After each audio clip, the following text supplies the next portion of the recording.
Salut à tous, c'est Planck de la Chenot, bienvenue sur cette vidéo qui aujourd'hui va parler de l'approche ericksonienne, du cours donc de la Milton Erickson Institute, du level D et du cours numéro 7, toujours avec, comment il s'appelle Stephen Langton. Et il a continué sur la lancée de la semaine passée. En somme, il est revenu un peu sur les techniques d'ambiguïté.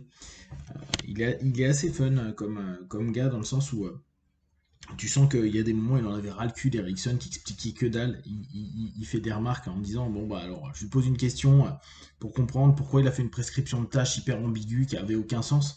Et Erickson il dit bah je l'ai fait parce que je l'ai fait. Ok d'accord, mais pour quelle raison? Il dit bah parce que ça marche. En fait, on voit que ça le frustrait à fond de ne pas avoir de réponse hyper concrète d'Erickson.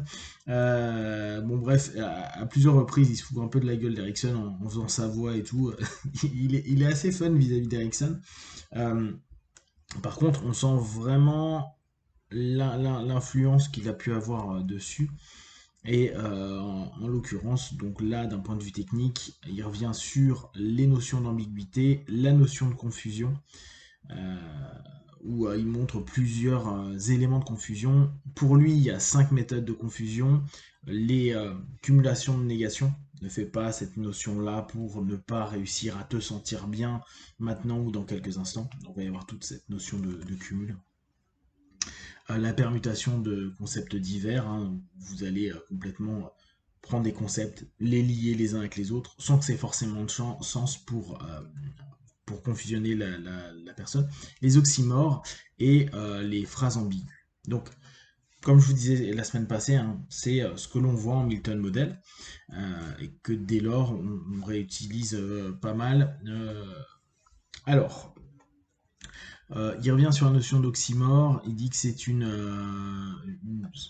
le dictionnaire explique que c'est une figure de discours qui utilise des termes contradictoires ensemble dans la même phrase. Par exemple, lui nous disait ces fameuses, cette lourdeur légère, cette vitesse lente, etc., etc., cette tension relaxante, etc. Dans les phrases ambiguës, il donne là encore des exemples. Il y en a que j'aime bien. Oui, alors les ambiguïtés, hein, souvenez-vous, dans le Milton Model, on a les ambiguïtés phonétiques. Et je me souviens que ça a été un des premiers trucs que j'avais fait chez Bendler euh, sur le jour 1 où il nous demandait de jouer sur des ambiguïtés phonétiques du type, là je vais vous donner l'exemple, si votre, alors il faut le dire en anglais, mais en gros weight et weight, weight le poids et weight attente. C'est comme si S-E-E, voire, ou si S-E-A, la mer. C'est le langage des oiseaux chez nous, hein. C'est les doubles sens euh, qu'on peut avoir, un poteau rose ou un pot rose. Mais à ce moment-là, comment on va jouer avec cette ambiguïté auditive pour avancer. Donc, il nous a montré des vidéos d'un petit peu comment il bossait. C'est assez drôle parce que il se marre lui-même des ambiguïtés et des trucs incohérents qu'il dit. Il dit ouais non mais là ça veut rien dire.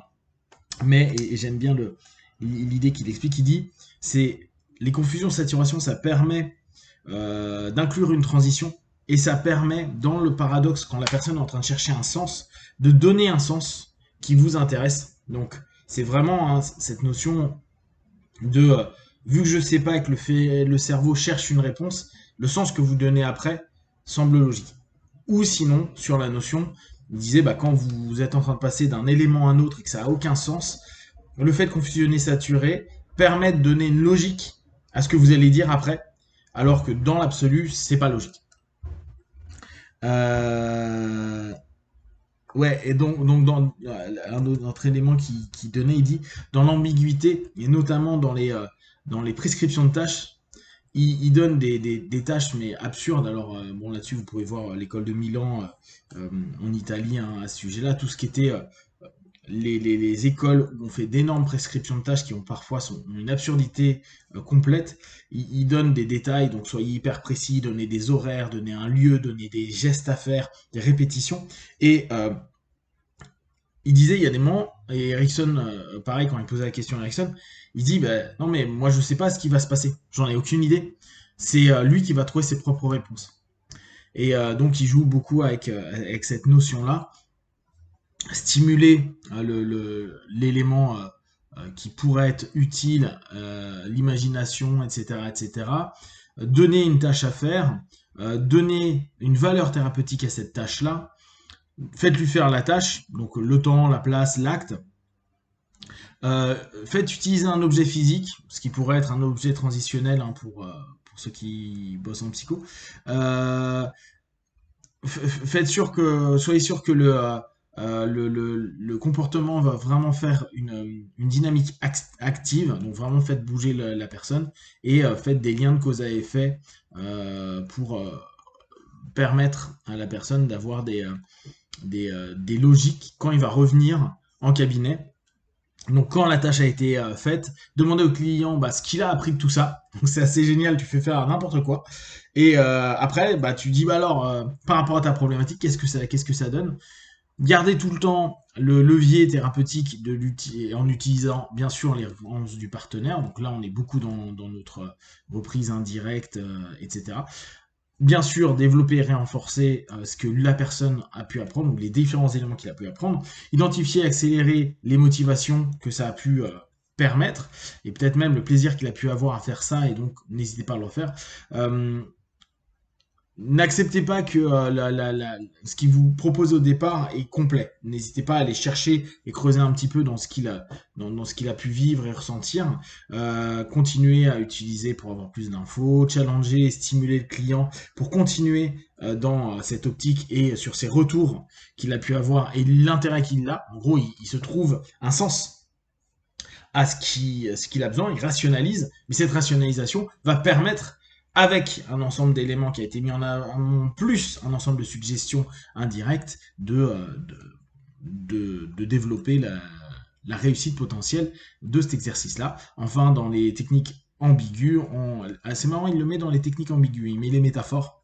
Donc, la méthode a été employée à partir de 44 pour ce qui explique Allais. En 54, à utiliser des histoires clés qu'il a fabriquées. Et après, ils ont utilisé, en 79, vraiment la notion de métaphore, Ericsson et Rossi. Donc, pour faire simple, une métaphore, vous prenez un problème, par exemple, il y a Joseph, le fils de Paul, la voiture, un accident de voiture, la mort, la culpabilité et la perte d'un boulot. Et à chaque élément, Joseph, par exemple, c'est un ingénieur. Le fils de Paul, c'est un membre de l'équipe de construction. La voiture, c'est le bâtiment. L'accident d'auto, c'est un accident, un truc qui casse pendant le chantier de construction. La mort, c'est une perte d'investissement. La culpabilité, c'est de n'avoir aucune aide et ne plus avoir de boulot, ne pas avoir de nouveaux contacts. Et il va faire donc toute une petite histoire au travers de tout ça pour pour donner des solutions et orienter vers des solutions et des suggestions et tout ça de le faire de façon complètement indirecte.